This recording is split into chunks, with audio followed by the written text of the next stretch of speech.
This week we have these stories. We mourn the passing of the last doughboy who we will always admire. VA opens another vet center, and we can always use another vet center. And they filled the halls in Tuscaloosa to meet the leader of the Crimson Tide.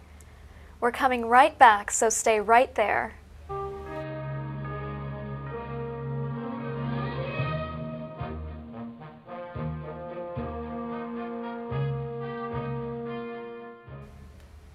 Hi, I'm Tom Barritt with the Office of Human Resources Management.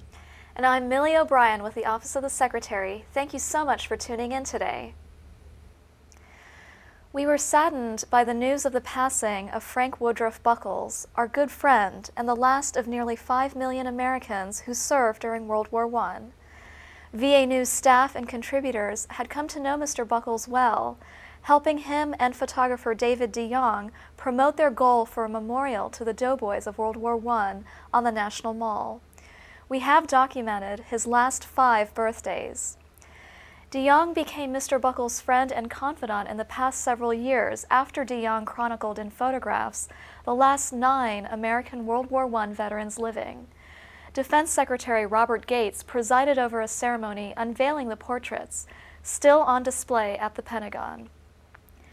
He was 107 at the time, and on that day he also visited with President George W. Bush in the Oval Office and went in the cold to look at the dilapidated World War I memorial to D.C. veterans on the Mall. DeYoung continues the effort to turn the memorial into one for all American veterans of the brutal war. On Mr. Buckles' 110th birthday in early February, DeYoung kicked off a fundraiser for a documentary about World War I and Mr. Buckles to raise support for the memorial. My father is the epitome of an adventurous spirit, as far as not so much just what he would do, but what he would encourage others to do as well.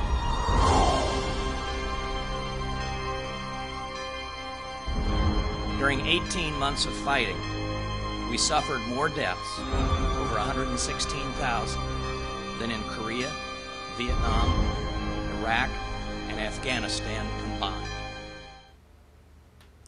You can learn more about DeYoung's Survivor Quest organization to educate the public about Mr. Buckles and World War I at the addresses on the screen. In a press release the day following Buckles' death, VA Secretary Eric Shinseki said, "We have lost a living link to an important era in our nation's history, but we have also lost a man of quiet dignity who dedicated his final years to ensuring the sacrifices of his fellow doughboys are appropriately commemorated."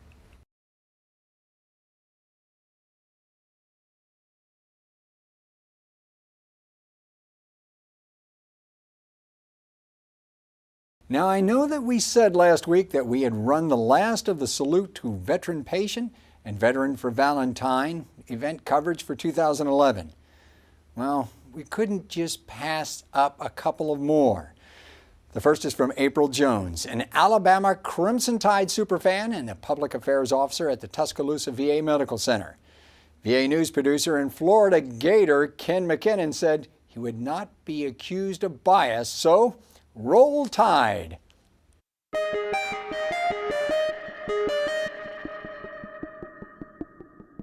Residents and veterans at the Tuscaloosa VA Medical Center were surprised by a visit from the University of Alabama head coach Nick Saban. Coach Saban toured areas of the hospital in conjunction with the National Hospitalized Veterans Week. Auburn and Alabama fans alike showed their support of the coach by asking for photos and autographs, while the coach expressed his gratitude for the veterans for the sacrifices they've made for our country. One thing to say, all right, I know that it's like, you know, you all think what I do is important and all that, but what you do is so much more important and so much more appreciated by so many people. You probably don't hear it as much as you should, but all that we have, all the freedom that we have is people like you who have given and made sacrifices for our country to be all that it is. And I want you to know that we appreciate that more than you know. I know there's a lot of other people out there that may not take the time to tell you, but you all need to hear that song. All right. Appreciate it. How are you? I'm Ron. This thing, please, anywhere. It'll be hard to open it. How you doing, buddy? How you doing? Good to see you. Many other celebrities are touring the hospital this week, making it the most highly anticipated week for our hospitalized veterans. Reporting in the Tuscaloosa VA Medical Center in Tuscaloosa, Alabama, I'm April Jones. This week, we have the fifth of 6 segments from our look at VA patient-centered care through the eyes of the veteran. Now this segment is entitled Healing Environments, and you'll soon see why.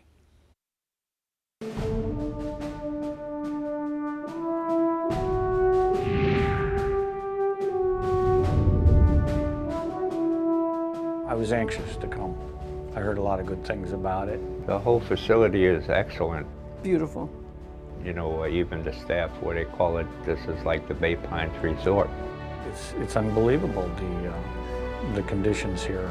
It makes everyone feel like they're not really in a nursing home, but in their own home. I've been around, and there's nothing like the VA.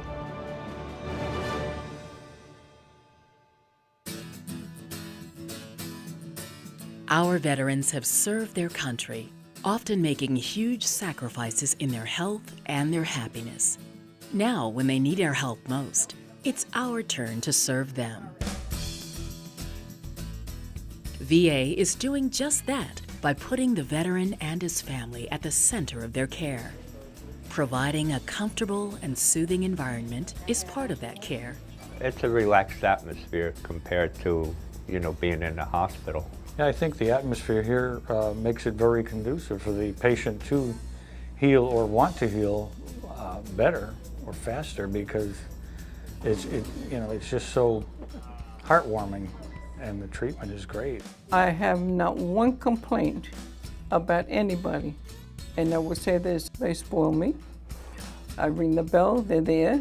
You look out the window, you see this, you see the flower, you see everything. One way the environment can contribute to the veteran's health is to make the facility feel like home.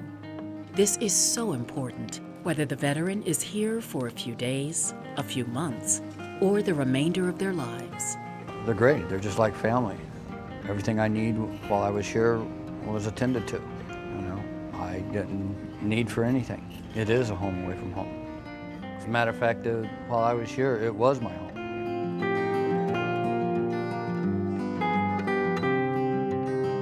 The healing process can be about more than medications and fixing broken bones.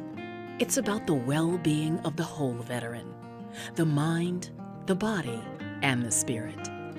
This can include everything from the room they live in to the common areas and the activities that are offered. And having the opportunity to go outside and take a patient, for instance, to the pier and look out on the water and the boats and the homes and just get out of the area for a little bit, that truly gives the patient an opportunity to relax, enjoy nature, enjoy the environment. Helping to create an environment of trust and safety where people can talk about whatever it is that's important to them. They need a sense that we're trustworthy, that we really do care about them genuinely. Studies have shown that beautiful surroundings and a healing atmosphere can make a difference for the veteran patient who is seeking care. From a variety of recreational therapies, such as music and art, parties and field trips, games and get-togethers, even bringing animals and pets to the facility. All of these contribute to their well-being. They are not just here to be treated, but to live quality lives.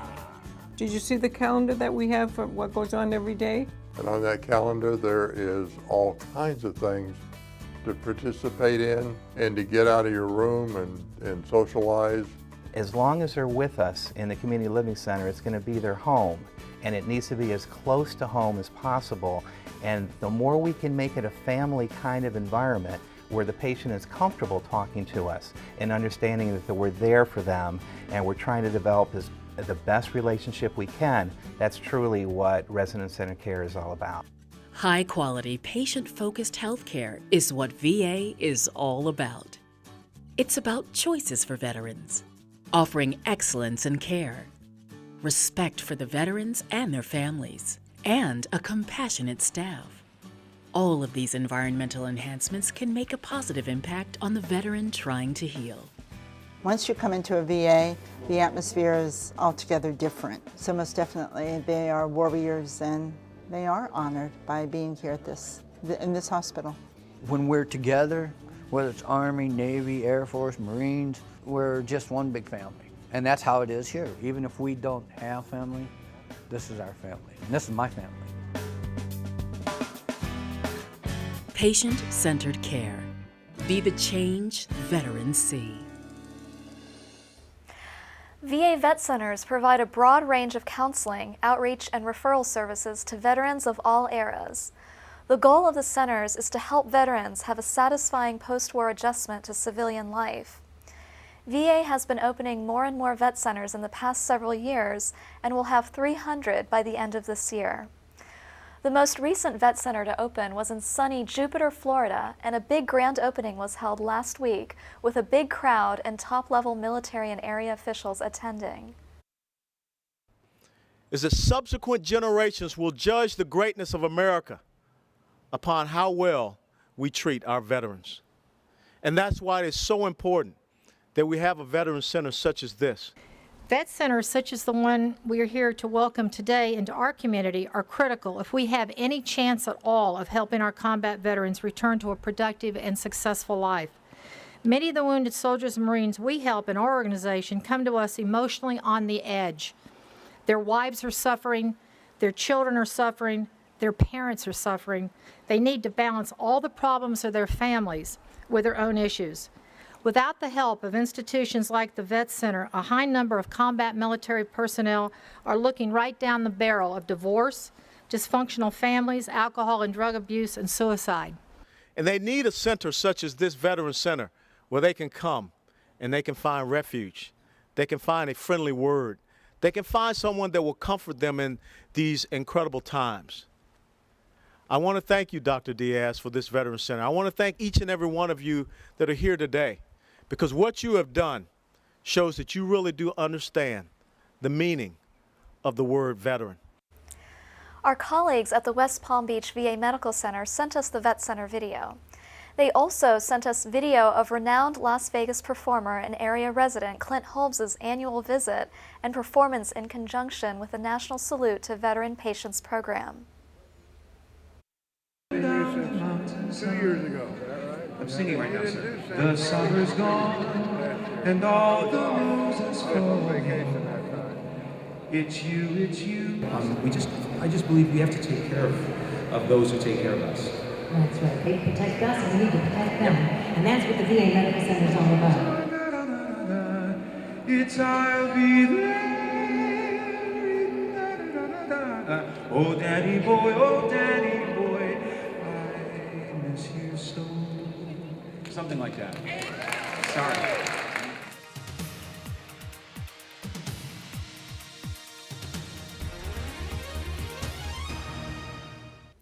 And did you know only 2 of the more than 65 million people enlisted into service all over the world during the World War I era remain? The survivors are Florence Green in Great Britain and Claude Jules in Australia. Of the 3, Frank Buckles was the oldest, turning 110 in early February. Green turned 110 on February 19th and is the last of more than 5 million World War I veterans from Great Britain and Ireland. Jules turns 110 this month and is the last of some 417,000 Australians who served. Frank Buckles was the last of the 4.7 million U.S. veterans of the war. Well, that's all we have for this week.